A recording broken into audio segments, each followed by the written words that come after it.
আমি বলছি, শওকত মোল্লা বলছে, আমি বলছি যে নওশাদের পেছনে হাত আছে। শওকত মোল্লা বলছে, এটাও আমার পেছনে হাত আছে। কেন পরশু দিনকার ঘটনা দেখলাম, ভাঙড়ের এমপি হলো সাইনি ঘোষ।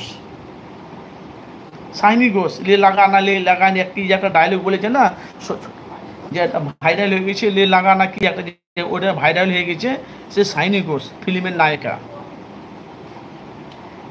তাহলে আর এটাও বলেছে, শওকত মোল্লা এটাও বলেছে, নওশাদকে যদি না অ্যারেস্ট করা হয় আগামী দিনে ভাঙড়ে আরও খুন খারাপই হবে। তো মুখ্যমন্ত্রী মমতা বন্দ্যোপাধ্যায়ের কাছে অনুরোধ রইল নওশাদকে যেন খুব তাড়াতাড়ি যে অ্যারেস্ট করা হয়। আর সেদিনই আমি লাইভে এসেছি, সেদিনে বলছে নওশাদকে যদি অ্যারেস্ট করা হয় বাংলা তোলপাড় হয়ে যাবে। তাহলে নওশাদকে পশ্চিম বাংলাতে ৩৩ কোটি মানুষ আছে, তাহলে ৩৩ কোটির মানুষের মধ্যে নওশাদ সিদ্দিকীকে মানুষ কতটা মহব্বত করে, ভালোবাসে, আইএসএফ দলটাকে সাপোর্ট করে।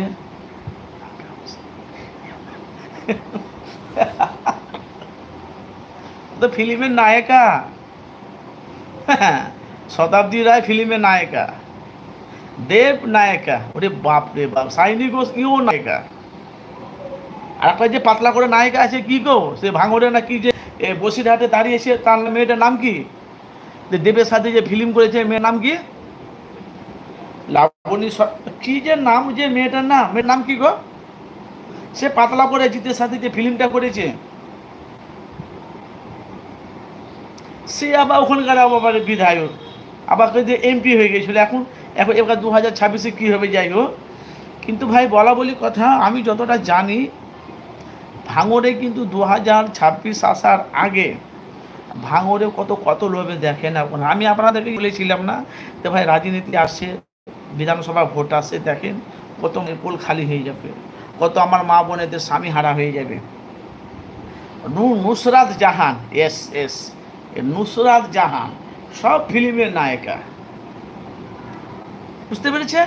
কই আইএসএফ দলে কই তো কোনো তো ফিল্মের নায়িকা নেই। আইএসএফ যে দলটা করেছে 2021 থেকে 2025 পর্যন্ত, কই কোনো তো নায়িকা নেই। আর যত নায়িকা বিজেপির দলে আর তৃণমূলের দলে। স্বাভাবিক কথা বলছি। এই নুসরাত জাহান তো ও তো নামে মুসলমান, আর হিন্দু ছেলেকে বিয়ে করে রং মস্তি করছে।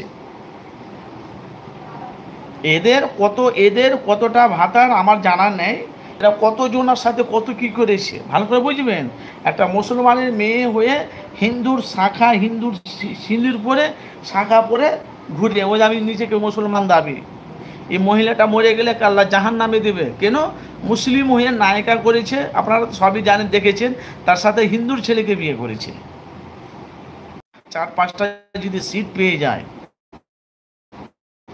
বিধানসভা ভোটে, যদি 89 থেকে 4-5টা সিট পেয়ে যায়, তাহলে তো আমাদের আস্তে আস্তে হিসেবে দলে চলে যাবে নাকি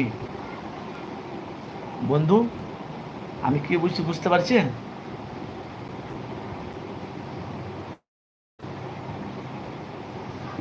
আমি বলছি একটু আপনারা বুঝতে পারছেন?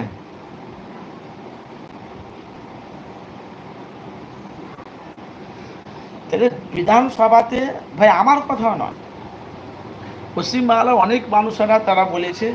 তারপর আমাদের ফুরফুরা শরীফের তহা সিদ্দিকী চাচা যান, উনিও বলেছে ভাঙড় নওশাদ আবার জিতবে। তাহলে একবার 2025-এ নওশাদ সিদ্দিকী ভাঙড়ে বিধায়ক এমএলএ আবার জিতবে, এখন বলা যায় না ভাইজান।